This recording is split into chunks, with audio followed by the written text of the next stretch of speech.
Jace, tell him what you're going to pull today off the blocks.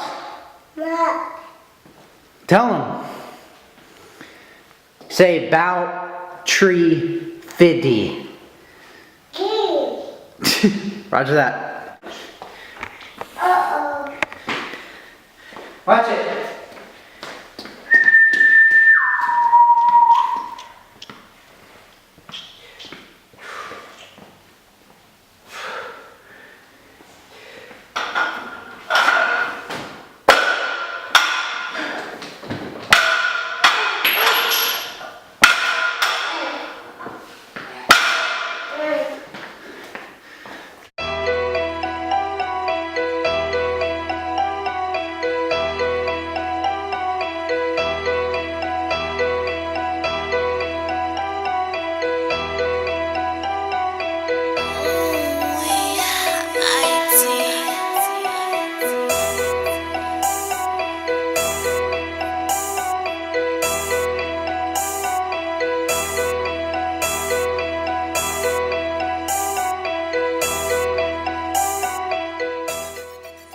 Okay, what's going on, guys? Steve Austin here, coming at you super late at night.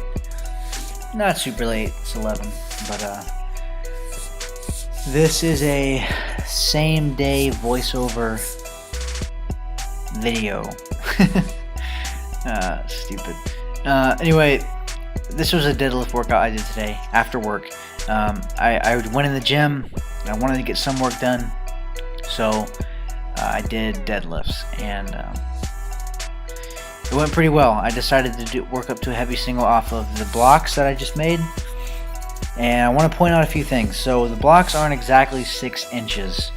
I'm not sure how much that affects the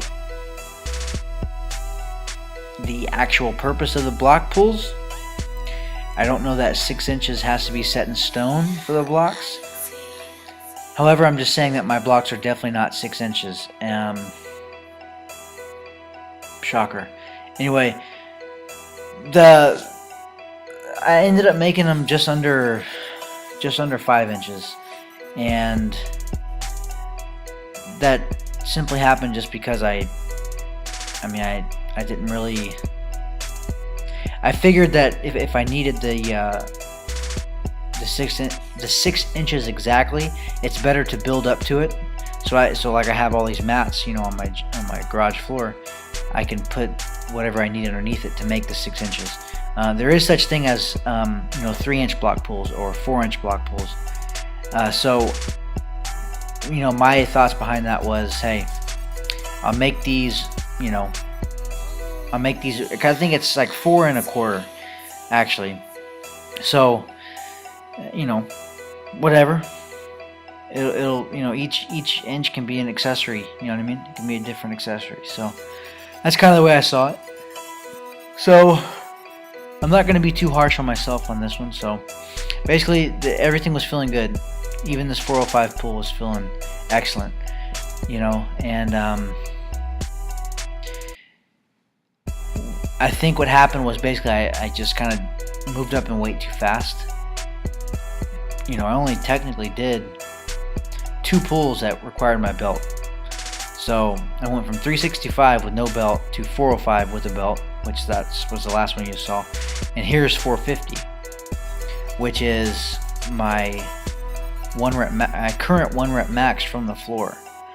So I think I kind of just went into this thinking that I would automatically be able to pull more off of the blocks, and that's very naive of me to think that. So it's kind of jumping the gun, on that in a way, kind of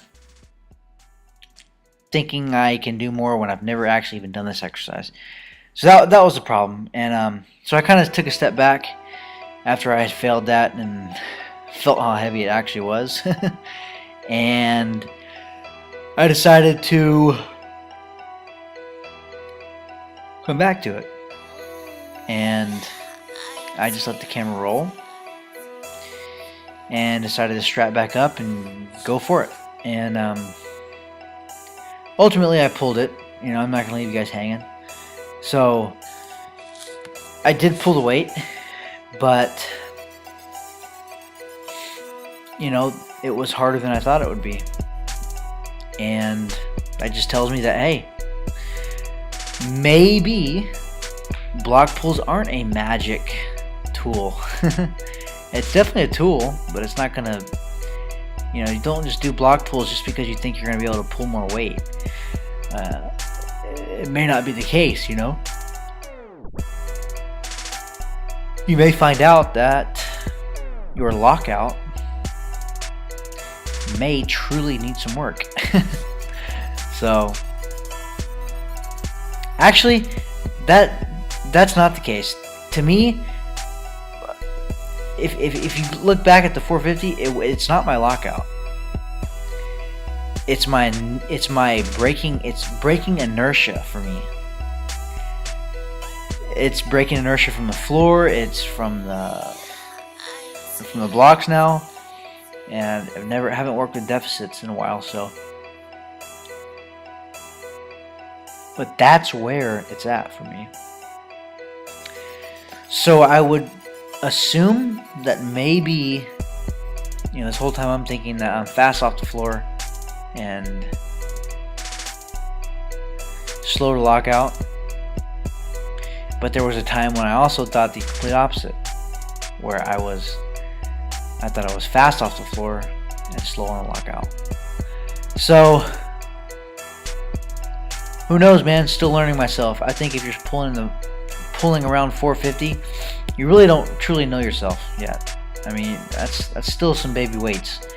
So I think I have a lot of room to grow, a lot of room to learn, and that's why I'm looking forward to conjugating. So anyways, decided to do some speed work with another variation of the deadlift, which would be banded deadlifts from the floor. And this is the way that I am. Damn it, I can't stop yawning. This is the way that I've decided to do it. But that's the end of the video, guys. See you later.